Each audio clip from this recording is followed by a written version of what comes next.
Haleluya. Tunaendelea kumshukuru Mungu sana kwa kuendelea nafasi, na leo hii ikiwa ni siku yetu ya 3, nilikuwa ninaangalia leo ni Alhamisi, siku zimebakia siku 3. Amina. Na tunamshukuru Mungu kwa neema yake ambayo ameendelea kuiachilia ndani yetu, kutupa nafasi na kibali cha kufika hapa ili kumsikiliza Mungu anazungumza nini juu ya maisha yetu. Na siku ile ya jana tuliishia kwenye kipengele kinachosema kuna malango ndani ya malango yanayotokana na malango.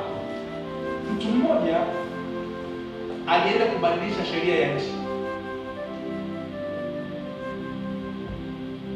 na ikabidi sheria itungwe kwa ajili ya mtu huyu, kwa sababu katika mfumo wa hiyo nchi kikatiba hakukuwepo na hicho cheo.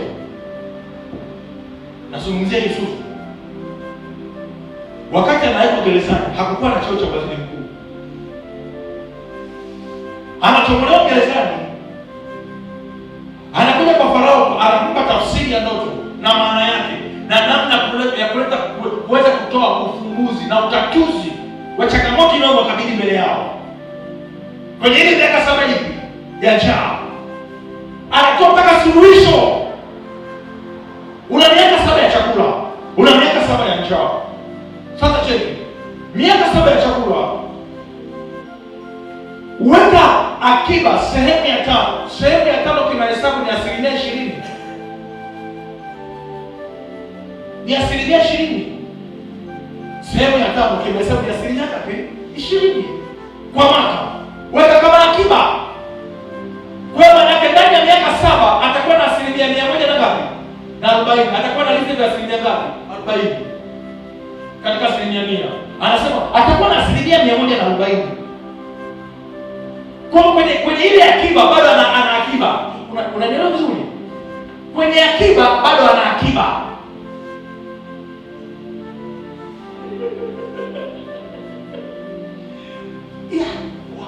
Mtafute huyu Yusufu kama unamkuta kwenye chuo chochote cha uchumi.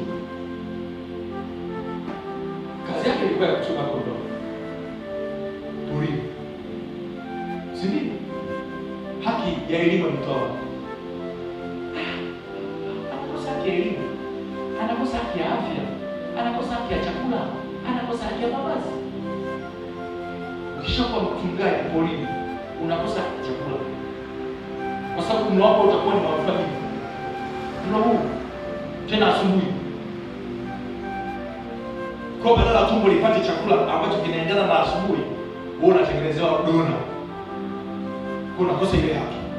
Mchana utakula, unasubiri mpaka jioni, kwa unakosa haki ya chakula. Ushakumwona mchungaji wa Mapolina amevaa suti, nilobega kwenda, anakosa haki ya nini? Na mavazi. Haki nyingine anayokosa ni haki ya elimu. Haki ya nini? Ya elimu. Haki ya nini? Ni haki ya afya. Kwa hiyo vyote alikosa Yusufu.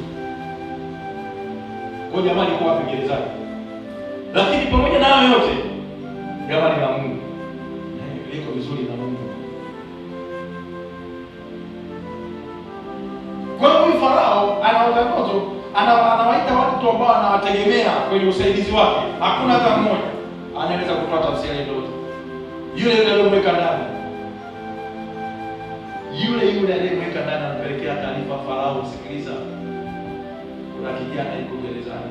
Potifa mwenyewe anapeleka taarifa kwa Farao aliyemweka ndani. Nasema hivi, kuna kipindi wale waliochukua vitu vyako watapeleka taarifa. Walichukua kwa njia gani? Wanaangalia akili yake mnapokifa, sio akili yake. Majira ya Bwana kishafika. Wakati wa Bwana kishafika. Malango kishakuwa wazi.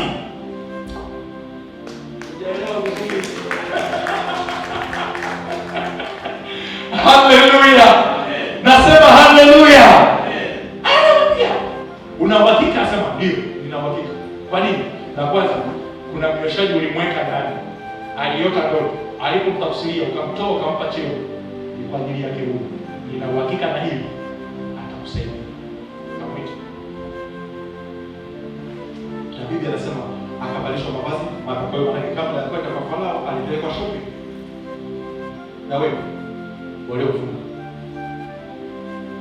waliofunga walipeleka shopping mfungwa.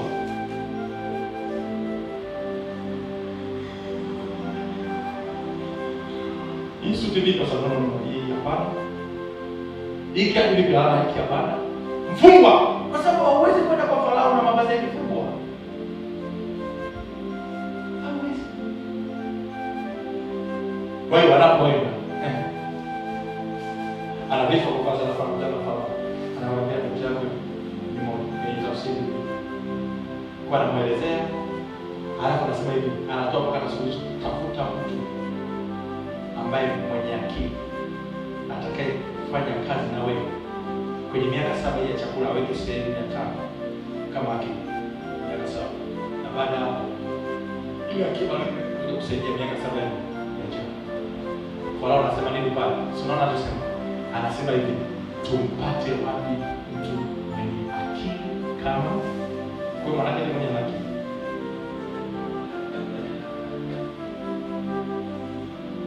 Si tunataka tunasoma ile andiko zote.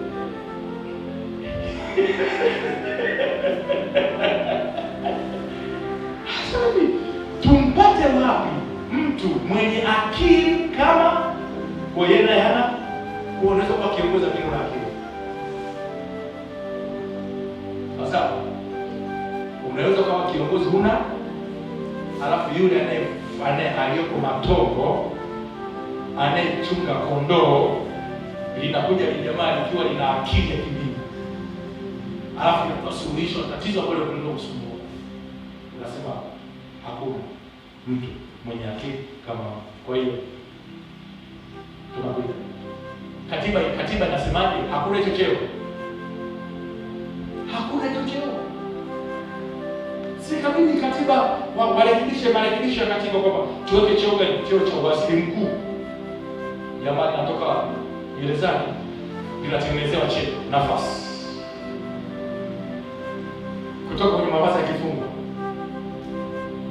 kutoka Farao anafuatana na Yusufu. Piga picha wale wanamchapa, piga picha Potifa, piga picha sababu itabidi pigini kafungwa. Haleluya. Nasema haleluya. Nasema haleluya. Nasema haleluya. Ukishakaa huko ndani kuna vitu tu vinakuja wenyewe. Wala wakati mwingine havihitaji kutumia nguvu kubwa sana. Jiunganishe tuna Mungu. Na ukishakuwa huko ndani, kile unataka kusema ndio Bwana mkubwa. Ndio Bwana mkubwa. Kwa nini? Sio wewe. Ni kinywa cha Mungu kinachozungumza ndani yako. Kwa hiyo hakuna atakayekwenda kupinga. Mara nyingi sana mnajikuta mpaka kwenye vikao vya mabaraza ya kanisa mnakutana na migogoro huko nje ya lango. Kama mtakuwa ndani ya lango wote, hakuna mgogoro.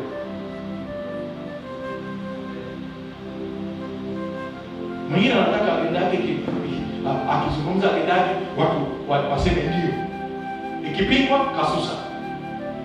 Na kanisani haji na kwenye kikao haji, anaondoka. Sasa ukishakuwa na mtu ana mnayo ni hatari sana.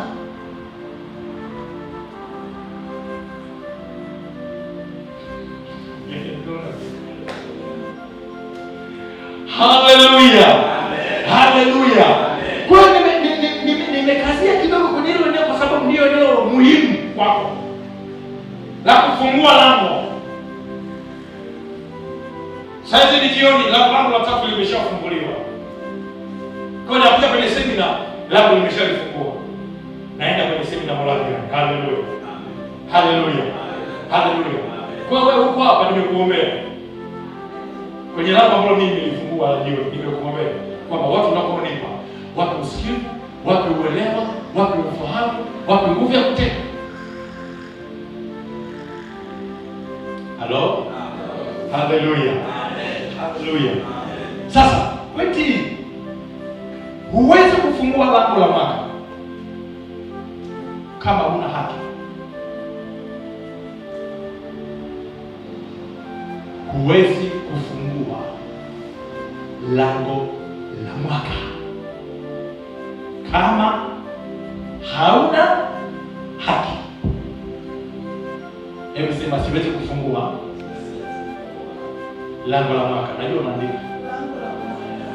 Sema, siwezi kufungua lango la mwaka kama sina haki ya kufungua lango.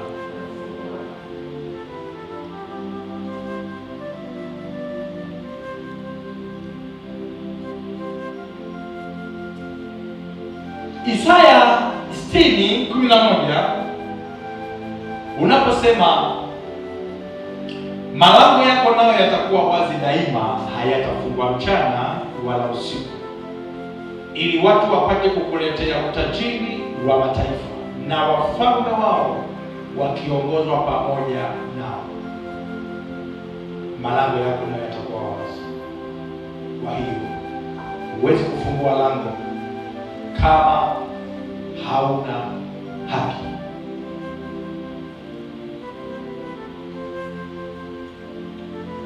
Sasa ninapozungumzia juu ya haki, ninapozungumzia juu ya haki, nazungumzia haki ipi?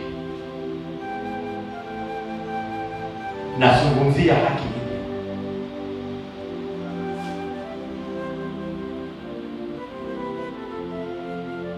Kuna haki ya kisheria iliyoko ndani ya kisheria ya mwili. Kuna haki ya sheria iliyopo ndani ya sheria ya mwili. Kuna haki iliyoko ndani ya sheria ya roho.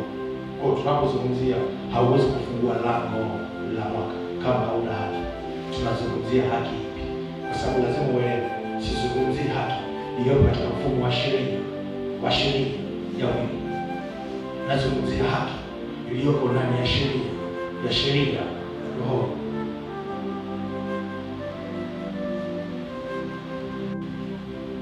Na ndio maana sheria ya mwili na sheria ya roho, sheria ya mwili ni matokeo ya sheria ya roho. Kwa hiyo ile haki ninayozungumzia ya rohoni ndiyo itakayokuja kuapply kwenye mfumo wa sheria ya mwili. Inakuja kukupa nini? Inakuja kukupa haki ya kufungua lango, kwa sababu baada ya hapo kitakachotokea ni nini? Kile ambacho kimekwenda kuwekwa kitakuja kutoka nje, kinataka kuja kujitambulisha, kama ilivyokuwa kwa nani? Kwa Yusufu. Yusufu, mfumo wake wa sheria ndio uliokwenda kumweka pale.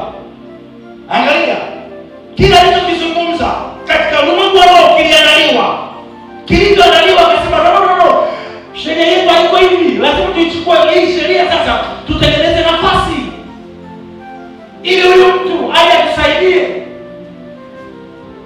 ili tuweze kuvuka.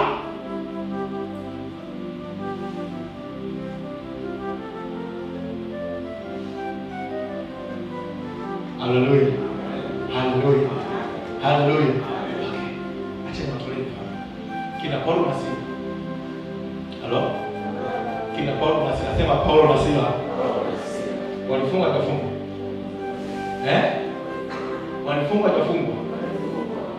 Wapi? Kwa kosa lipi?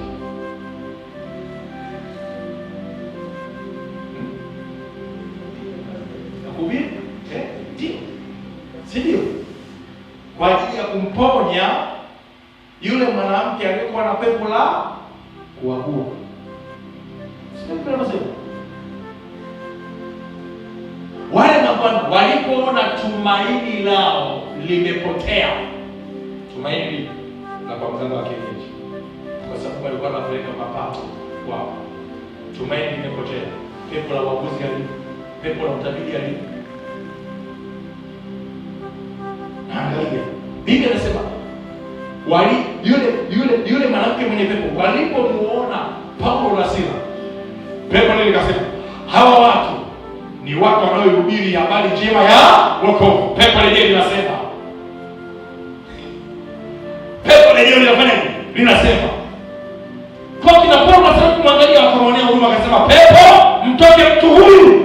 Pepo likatoka. Yule mama, yule dada, yule mwanamke akabaki kuwa huru. Akawakokota Paulo na Sila katika mijeledi sokoni kwenda kufungwa. Kwa kosa lipi? Okay, sasa cheki. Lile ni kosa, sio kosa?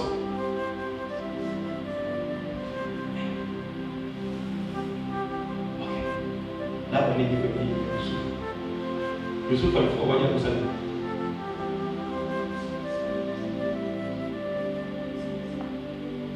Wewe unasema usingiziwe kwa ajili ya kosa gani? Sema. Ndio. Ushahidi ulionekana ulionekana. Ushahidi wa nini? Ilionekana kwenye wapi? Chumba cha Potifa, chumbani kwake. Paulo. Wacha kwa mimi. Wewe umetembea mkeo. Paulo hii. Na mwanamke anapiga kelele. Nilipiga kelele. Nilipopiga kelele ndio akatoka mbio akaacha Paulo. Ushahidi sio ushahidi. Nenda ndani. Swali. Yusufu alifanya jambo. Ushahidi ulimkamata au ulimkamata? Kiroho Yusufu hakuwa na kosa, ila sheria ya Mungu ilikuta na kosa kwa sababu ya uhalisia wa ushahidi. Kwa jamaa mezani kwenye sheria ya Mungu anakosa, sheria ya roho anakosa. Na ndio maana ndani ya gereza Roho wa Mungu alikuwepo ndani ya Yusufu. Kwa nini? Wakasema wamekufunga mwili, hawajafunga roho. Cheki kwa kina nani Paulo na Sila.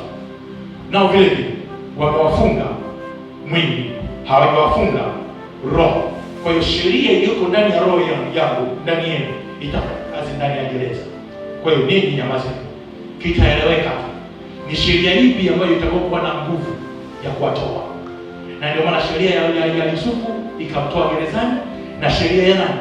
Ya Paulo na Sila ikawatoa gerezani. Unaona Biblia inasema ilipofika siku kwa maana kina Paulo na Sila wakaanza kuimba nyimbo za sifa na wafungwa wengine wakawa wanawasikiliza. Pakatokea tetemeko kuu. Sheria ya wale wanaosikiliza kusikiliza. Kuna watu wameshawekwa gerezani. Hao watu sio hawataki kukaa huko. Ila Biblia mtanielewa. Hata sasa ni ishara itakayowashangaza. Ishara itakayowashangaza. Mkuu wa gereza na askari na wote ambao wamekaa kwa ajili ya kulinda. Sitaongea na ninyi ila nitaongea na ninyi kivitendo. Mungu akaachilia mtikisiko wa gereza. Vifungo vikaanza kukatika. Makomeo yakaanza kukatika. Minyororo ikaanza kukatika. Milango ikawa wazi. Wale wafungwa wanakuja kushtuka. Wanaona magereza milango yote iko wazi. Biblia inasema nini? Yule mfungwa mkuu akasema, hapa sasa ni bora nijiue, maana wamekimbia wote. Wanasema usinizuru, maana tupo wote. Aliye na sheria ya rohoni huwaga hanani haraka ya kutoka, huwaga haraka ya kukimbia. Aliyejitambua huwaga anayejipopea. Yeye anajua ni kwamba hata sasa Bwana amenisaidia. Si kwa akili zangu, si kwa uwezo wangu, si kwa uwezo wangu kwa akili zangu, bali ni kwa uwezo wako wewe Jehova. Tulikaa ndani hapa. Tulipokuomba milango ya gereza ikaachia. Hauwezi kumfungia mtu ambaye yuko ndani ya lango. Huwezi ukamfungia mtu ambaye yuko ndani. Yaani mimi nishafungua lango la Maka, alafu unanifungia ndani ya lango la Maka, kwamba ninamfunga ndani ya 26. Utafungwa wewe kwa jina la Yesu. Na wakati mimi nishaambiwa anga yako itakuwa wazi mchana na usiku.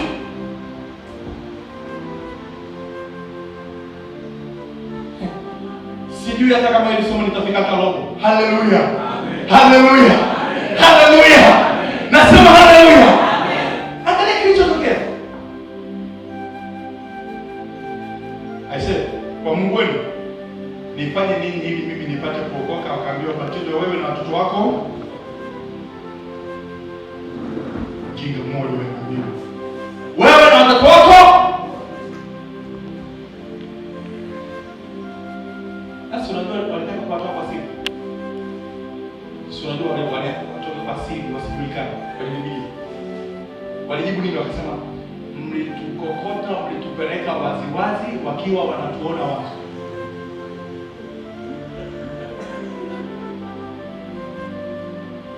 Simetutanika mijeledi kwenye soko. Kwa nini? Leo hii nataka kutoa hatuki mtu. Vijana iko ndani ya gereza. Haina wasiwasi. Haina wasiwasi. Tatizo ni kwamba muujiza wako kufika. Una kiherehere sana wewe. Watu wamefungia muujiza wako. Sasa tayari wameshafungua mdego, wameshindwa. Sasa wana appreciate Mungu wako. Tayari. Ngoja nne kwanza. Unawaangalia kwanza, unawapandisha juu, unawashusha chini. Unawapandisha juu, unawashusha chini. Haijalishi kwamba umefungwa miguu, wamesha appreciate juu yako kwamba hakuna mwingine isipokuwa ni wewe. Hakuna mwingine.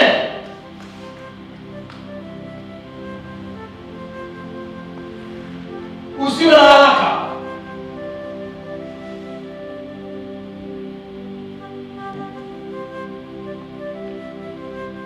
Wakawaita watu, viongozi, vijamaa inatoka gereza. Nini nazungumzia? Nazungumzia sheria ya roho. Nazungumzia sheria. Hauwezi kufungua lango la mahakama hauna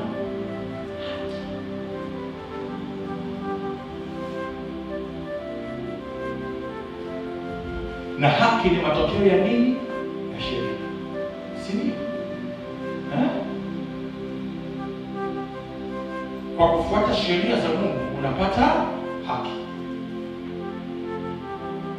Kwa hiyo ile sheria ya Mungu ambayo inakutengenezea uhalali wewe wa kufungua lango, kwa kufuata sheria yake ndio unapata haki. Kwa hiyo unaweza kuwepo hapa na ninafundisha hivi, naelewa kwa kweli, lakini ukakosa haki ya kufungua lango. Hebu tusome andiko kidogo hapa, kitabu cha Zaburi.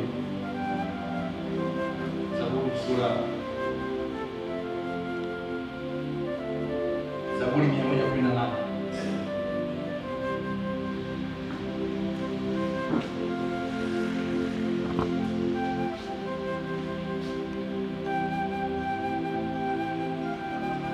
Zaburi ya 118 inazungumza nini hapa? Nasema hivi, lango hili ni la Bwana. Lango hili ni la, umepaona hapo? Hapa tunaandika lango hili ni la Bwana, wenye haki ndio watakalo.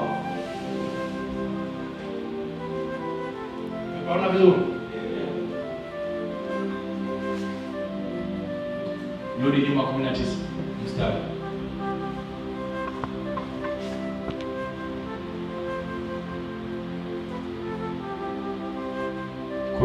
Unasema nini?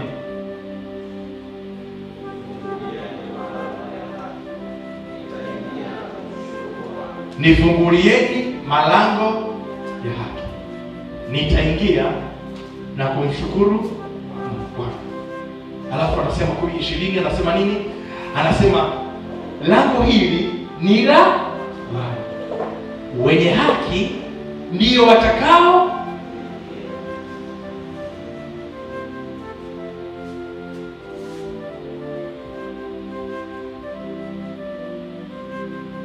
Haleluya.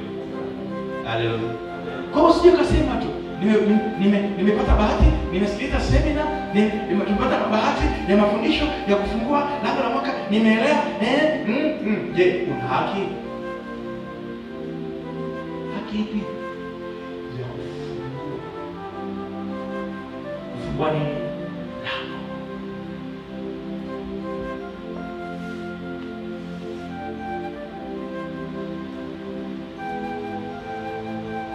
Kwa hiyo lango halifunguliwi na mtu ambaye hana haki ya kufungua lango, ila lango linafunguliwa na mtu mwenye haki. Na unathibitishwaje? Unathibitishwa na Mungu katika kazi zake kwako, katika maisha yako kwake. Na ndio maana Ayubu, Mungu alimrudishia shetani juu ya Ayubu. Umemwona huyu najivunia, alafu nasema hakuna mtu ambaye ni mwaminifu kama anamtambia shetani.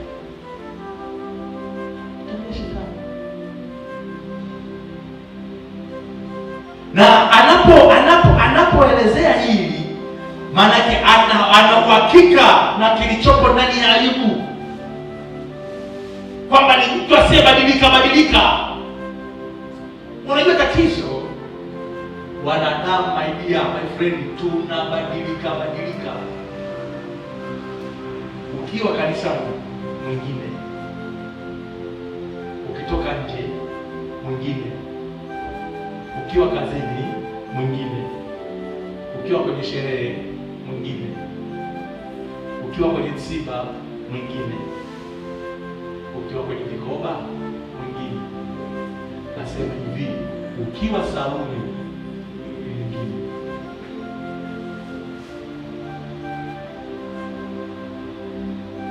Naongea na watu. Haleluya, haleluya, haleluya, haleluya.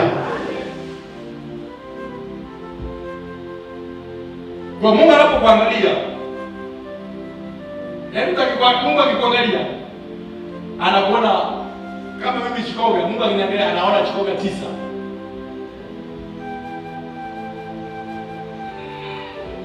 Ndio. Anaona Chikoga, kina Chikoga 9. Hawa kina Chikoga 9 wametoka wapi? Mimi nimeomba Chikoga huyu atakayefuata kweli yangu, atakayefuata sheria yangu. Hawa wengine wanatoka wapi? Amina. Na ndio maana Mungu akishawekeza vitu ndani yako huko, haangalii ni mazingira gani upo, haangalii ni watu gani uliokuwa nao wakati huo. Anachoangalia ni kuna kitu gani ambacho Mungu anachilia ndani yako kwa ajili ya watu ambao wapo. Anataka akuone. Siku moja nilifundisha semina ya baba na mama, nikazungumzia juu ya sura ya kwanza, mwanaume wa sura ya kwanza na mwanamke wa sura ya kwanza, na mwanamke wa sura ya pili na mwanaume wa sura ya pili. Kwa kuna mwanamke wa sura ya kwanza na mwanamke wa sura ya pili, na kuna mwanaume wa sura ya kwanza na mwanaume wa sura ya pili.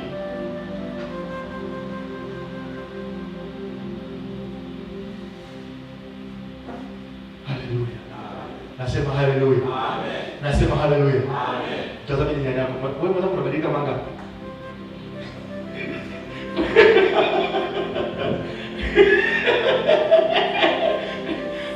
Unabadilika manga. Unabadilika. Okay. Wangapi wanakijua kinyonga?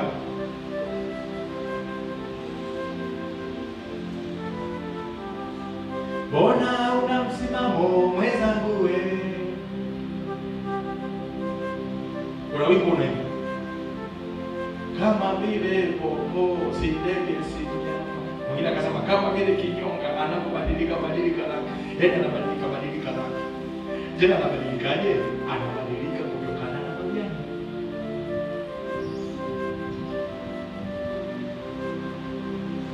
akienda kwenye udongo atakuwa na rangi nini? Ile spirit ya kwenye kinyonga ndio shetani ameenda kuiapply ndani ya watu. Ukiwa Sauli, na sio unajua vikombe Sauli, mkiwa Sauli, yani umepewa huko kwenye gari, stories zote ni nini? Ni mmea tu. Yani mama mchungaji, yani kwa kweli mchungaji, yani kwa kweli yani kwa kweli mchungaji, kwa kweli yani kwa kweli kwa kweli yani kwa kweli Mungu ninamshukuru kweli. Unajua kwa kweli mchungaji, wakati ananitumia nilikuwa na mwingine, lakini moyo wangu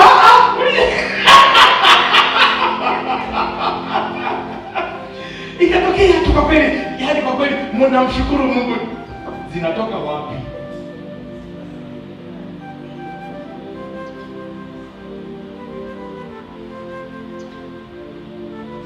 Haleluya. Ni hivi, ulie okoka, unatakiwa uwe suluhisho mahali ambapo kuna changamoto. Kwa hiyo mahali ambapo unaona kuna story ambazo sio, unawaambia hivi, ninyi mnapata ujasiri gani wa kuzungumza mambo mabaya kama haya? Haleluya. Kwa hiyo ile haki utakapokuwa nayo, haujapewa haki uwe nayo tu kanisani, umepewa haki uwe nayo chooni, uwe nayo porini, uwe nayo sijui wapi, mahali popote. Haki ya Mungu ishakaa ndani yako, yenyewe inasema wewe ni wa kwangu na mimi ni wa kwako. Sema lolote utakalo na mimi nitakupa. Haionekani nimekaa mahali ambapo pana uharibifu na mimi nikashabikia uharibifu. Lazima nikelee kama mama hii kwa hiki hapana, kwa hiki hapana. Sikiliza, si nyumbani, si kwenye biashara, si kwenye ofisi. Kiwango cha Mungu alichoweka ndani yako anataka tudhihirishe mahali popote.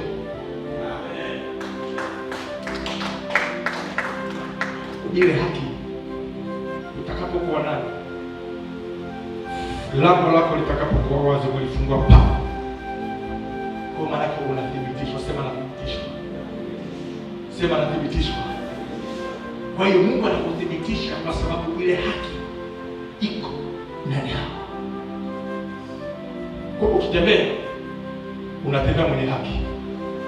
Alafu sasa cheki, haki ukishakuwa nayo inakupa ujasiri kukubaliana na chochote ambacho kipo, unakikubali. Unasema kweli hapa sina hela, lakini nakubali kwamba mimi nina hela. Kweli nina njaa, lakini nakubali nina shiba. Kweli sina mavazi, lakini nakubali nina mavazi. Maana unajikubali kwa hali uliyokuwa nayo, unajikubali. Na unapojikubali, unapotembea, maana wewe ni wewe na hakuna mwingine kama wewe, na hata kuwepo duniani kama wewe. Hiyo spirit ikishakuwa ndani yako,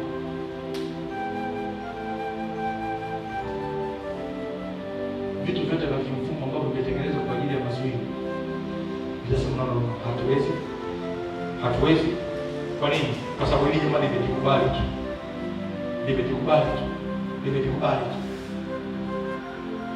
Kwa hiyo lango linafunguliwa na mwenyewe, na wanaokaa huko ndani ni wenye haki. Tazama jirani yako, mwambie jirani, una haki ya kufungua lango. Rafiki, haki unayo.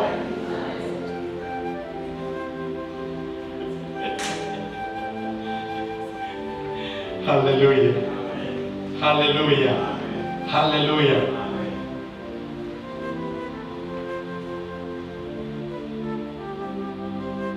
Sasa cheki, tumezungumzia juu ya lango au malango ya Mungu. Je, shetani naye ana malango? Ndio, Amina, amina, amina, amina.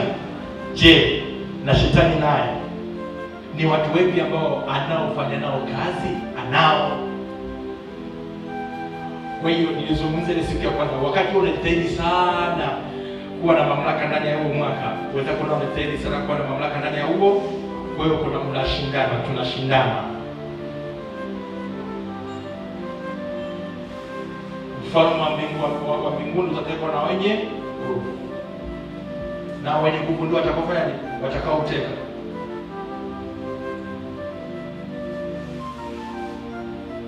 Nguvu zipi? Hazungumzii nguvu za kimwili, anazungumzia nguvu za kiroho. Anazungumzia nguvu za kiroho. Lango la shetani na malango yake katika utendaji kazi.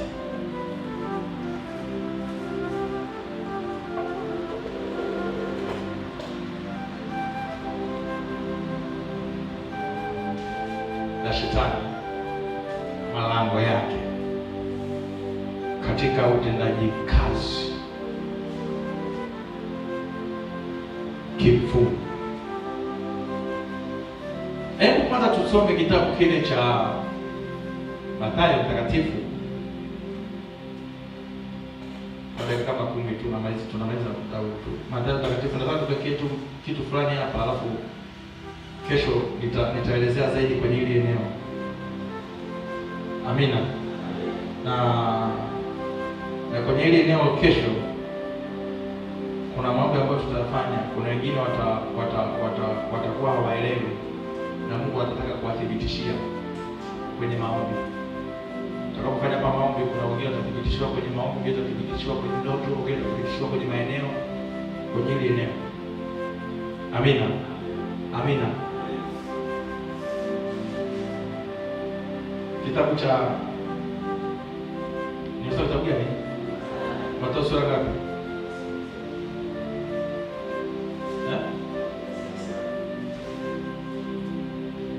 Sura sijasema. Okay.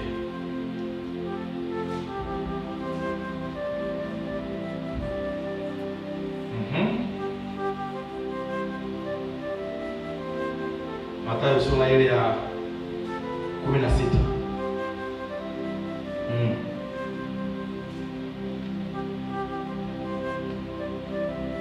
Na mstari wa 18. Nami nakwambia wewe ndiwe Petro, na juu ya mwamba huu nitalijenga kanisa langu, wala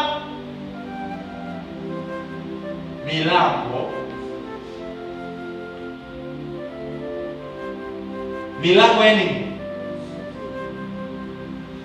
Kwa shetani naye ana malango. Shetani naye ana nini? Ana malango. Na sasa nataka kwa kitu kidogo kitakachokusaidia. Tutachota kesho. Kitabu cha Ufunuo sura ile ya 9 ule mstari wa kwanza na wa pili unasema, malaika watano wakapiga baragumu, nikaona nyota iliyotoka mbinguni imeanguka juu ya nchi, naye akapewa ufunguo wa shimo la kuzimu. Naye akapewa ufunguo wa shimo la kuzimu. Kwa nini shimo la kuzimu? Lango la kuzimu. Huyu malaika akatoka mbinguni, alafu akapewa ufunguo wa lango la wapi?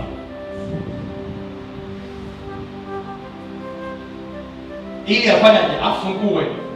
Sasa cheki, kwa nini afungue lango la kuzimu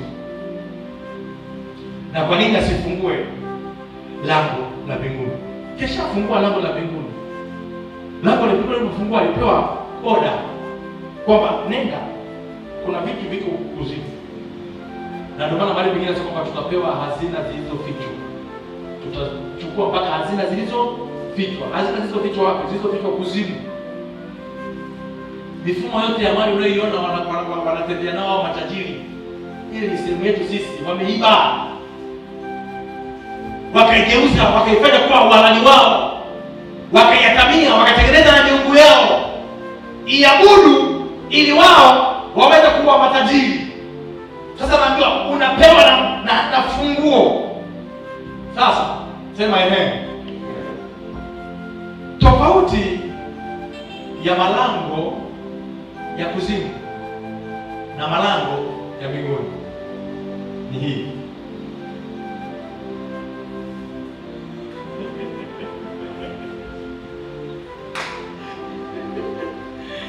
Naona umetulia kabisa, unataka sasa usikie kitu gani ambacho kinachokuja.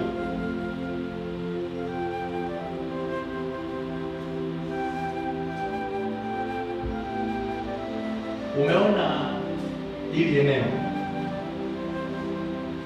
hili eneo linaitwa kwa maarufu jina gani?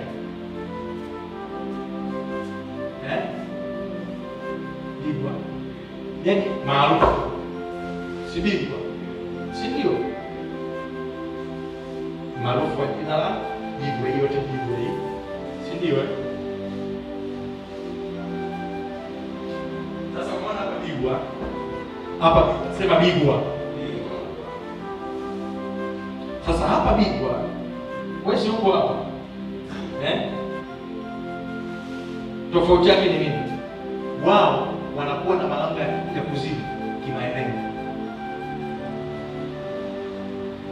kimaeneo. Kwa hiyo Bigwa wana lango lao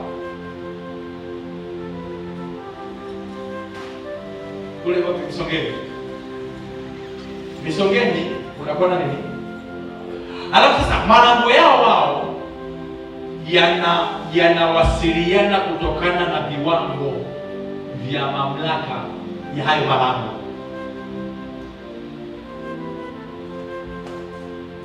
Na ndio maana anayemiliki lango la Bigwa na anayemiliki lango la ni watu wawili tofauti, ni nguvu mbili tofauti. Tofauti yao sisi tukishafunguliwa lango, ile nguvu, ile power tukishakuwa nayo, tunakuwa na authority mahali popote, ila wao wanakuwa hawana mamlaka ya mahali popote. Umeelewa?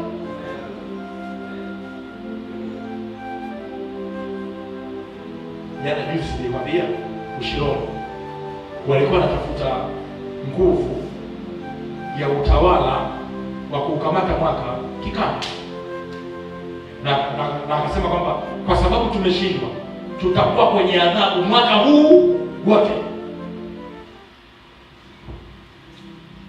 Mimi nilitoka hapa si Morogoro, nikaenda mpaka wapi? Ushironi. Sasa mchawi wa Morogoro hawezi kufanya kazi Ushironi.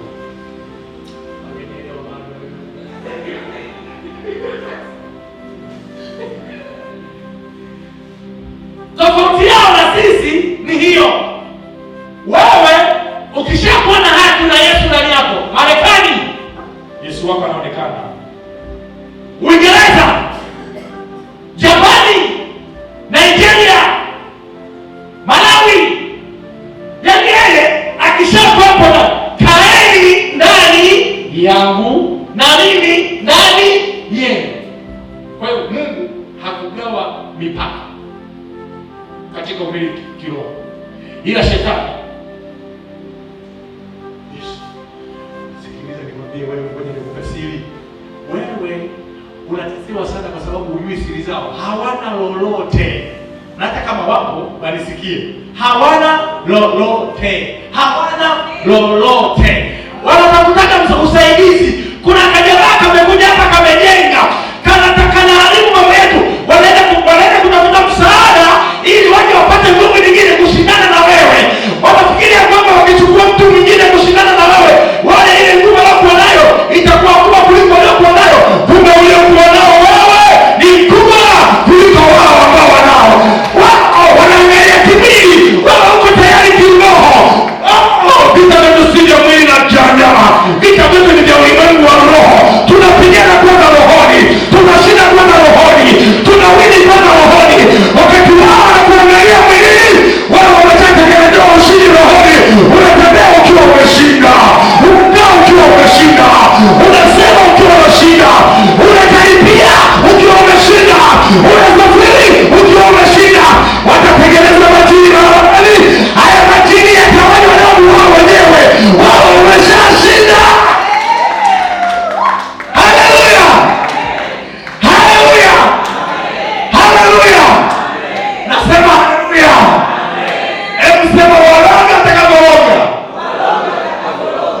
chuma cha pua.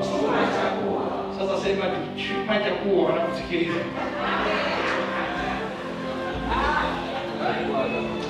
Na uzuri kwamba mimi huoga sisemagi, sinaga maombi ya kishamba. Si unajua kuna maombi ya kishamba? Niseme maombi ya kishamba. Tunajifunika na wingu lako. Tunafunga madirisha. Tunafunga milango. Hamtatuona. Nani ni maombi ya kishamba? Mimi nasemaga hivi.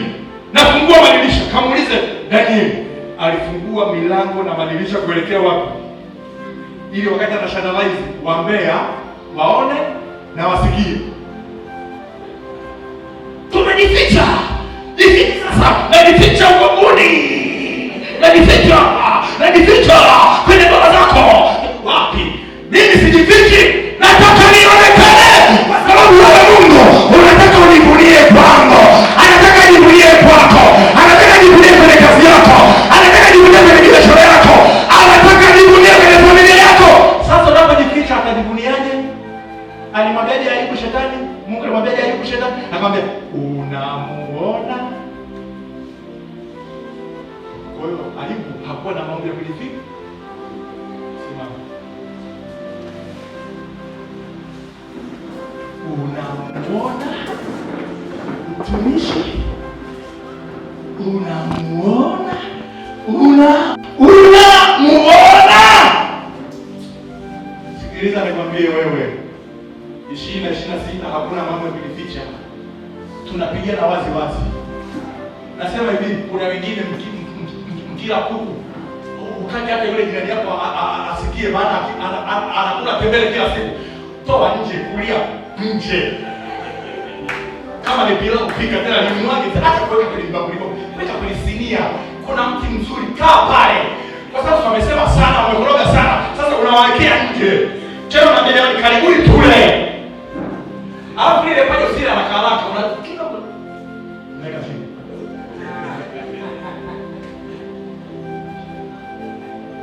Haleluya.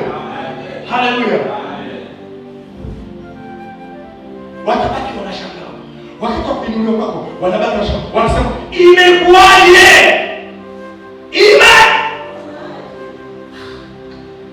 Sisi tunataka sijenge. Imekuwaje kabla tuanza? Sisi tunataka ile maisha yake haribiki. Imekuwaje? Hakuna kuficha hapo. Tena bahati nzuri au mbaya ndio umefunuliwa. Sio unajua wengine wanafunuliwa mpaka maadui. Mimi nafunuliwa, kuna siku nimefunuliwa, kuna siku mwezi mzima Mungu ananiambia nataka nikuonyeshe maadui zako kwa mwezi wa siku 30. Alafu ninaonyeshwaje? Kwa njia ya sauti. Kwa njia nini? Kwa hiyo 98% ya watu walikuwa hawaniongelei vizuri. Kwa hiyo wewe ukiniongelea mimi, ukitaja tu omeni. Hii sauti ya nani? Ya mtu fulani. Baada ya kutengeneza kajanja. Mwezi mzima. Nilipita kwenye unajua mimi nishaolewa. Wakati mwingine kumbe Mungu anakuandaa kwa yale yajayo. Ndio zile shule nilielewa kwa nini Mungu alinipisha kwa mwezi mmoja. Miaka ya nyuma. Mwezi mzima. Nilielewa kwa nini Mungu alinipisha kwenye ile shule. Na ndio maana lilipotokea swala la ajali, kelele zilikuwa nyingi. Sasa zile kelele nilikuwa nasikia sana. Hawajui. Kwa maana ilikuwa ni msaada wa siku 30. Akaenda unajua ulikuwa ni siku 30. Sunana wote walikuwa wanazungumzia. 98% walikuwa wanazungumzia vibaya. Kwa walikuwa ni kundi la wadui. Na alipomaliza ndani yangu akaachilia amani na furaha. Alafu baada ya watumishi zangu nikakusanya, tukawa na fellowship pamoja, alafu nikaachilia sadaka.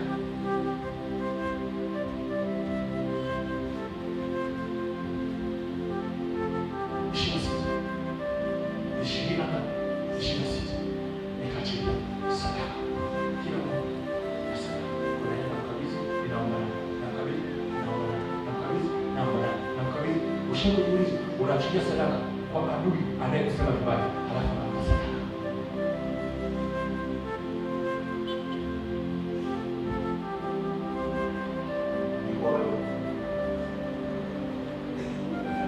Na sio sadaka ndogo,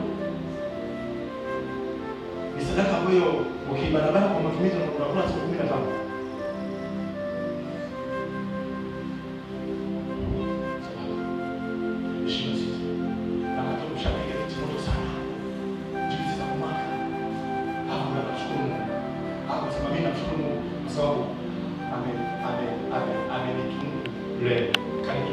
Cheo cha kimbingu ambacho mimi watumishi zangu hamwezi kukiona, ila nimetumikiwa cheo cha kimbingu. Kwa hiyo nimeona kitu celebrate pamoja na wewe, hawajui akiona ndio. Kwa hiyo unakaa unazungumza nao, unabaki na wakonga jamaa hayajui ile kinachoendelea.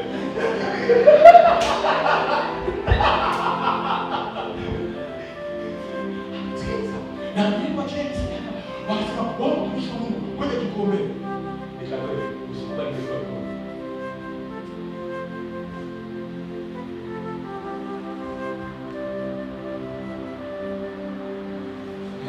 Nikaambia nakubali kuniombea, lakini usije karibu roho langu na kufia langu. Kwa hiyo usiniletee mikono.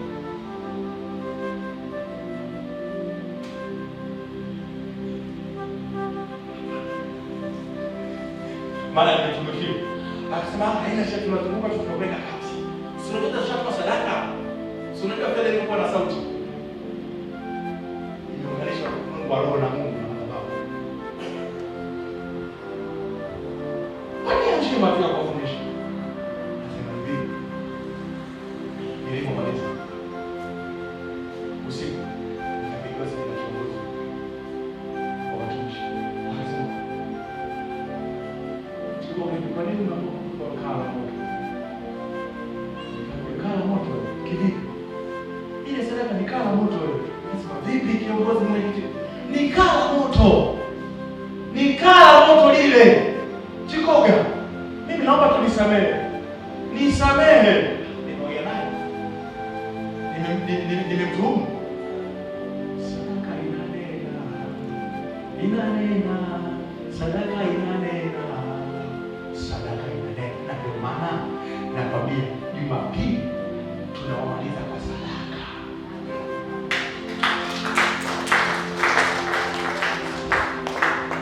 Bwana Yesu asifiwe. Bwana Yesu asifiwe. Bwana Yesu asifiwe. Amen. Sadaka tu. Sadaka tu.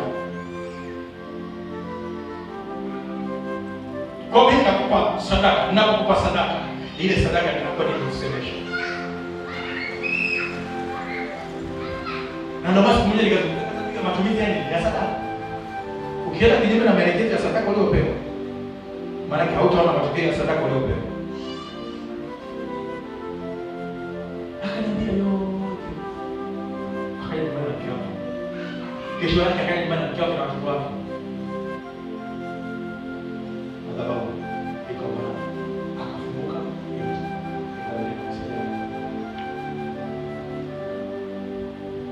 Mangapi umekaa kuanza kumwelezea mtu kwa ubaya ndani ya Kristo? Mangapi umekaa umeanza kumhoji mtu kwa ubaya ndani ya Kristo?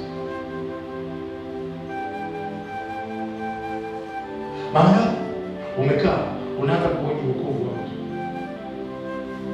Bila kunifanya hamna lolote wewe.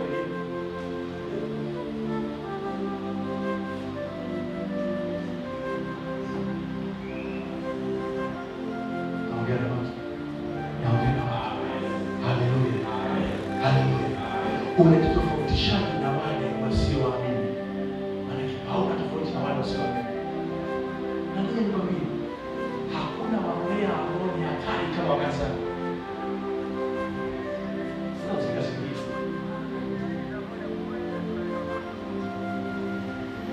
Yaani mbea alopolify wewe sana. Ni bora hatari. Anahukumu. Kwa mkana na huruma, akahukumu.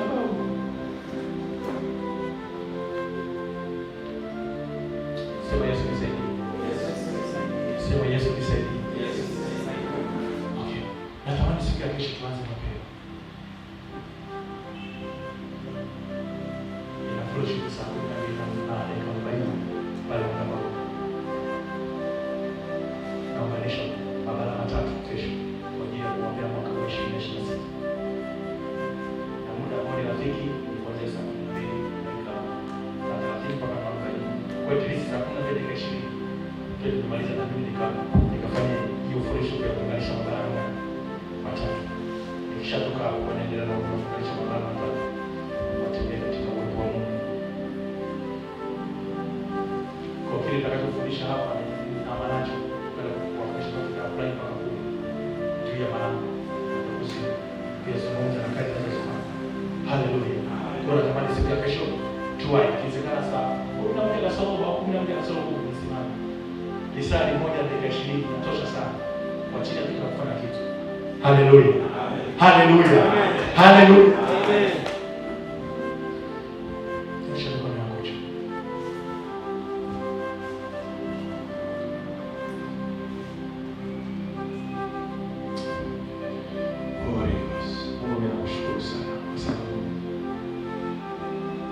Ya watumishi wako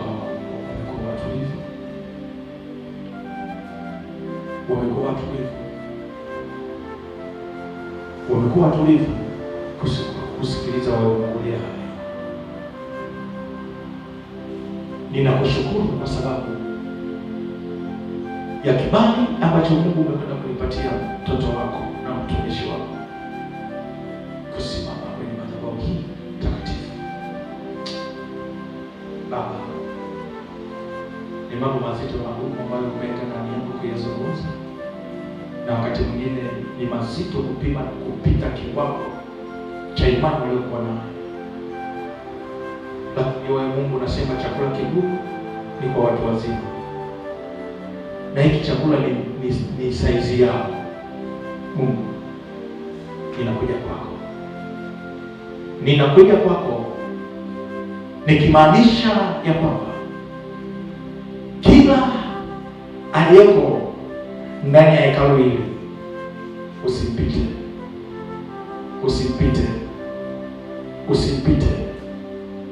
bali nguvu zako na uwezo wako Bwana ziendelee kumiminika katikati yetu.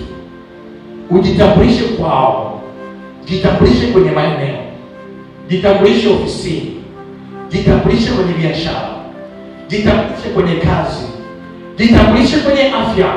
Wako wengine wana changamoto wanazopitia na hawaoni msaada, hawaoni suluhisho la hizo changamoto, lakini wewe ndio suluhisho la hizo changamoto. Baba,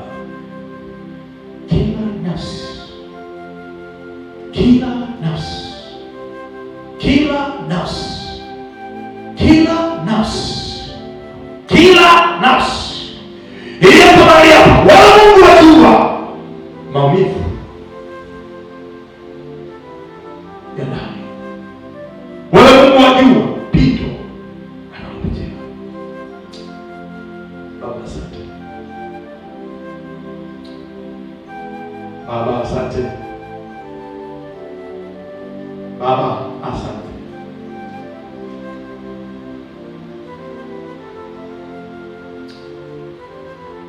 Holy Ghost.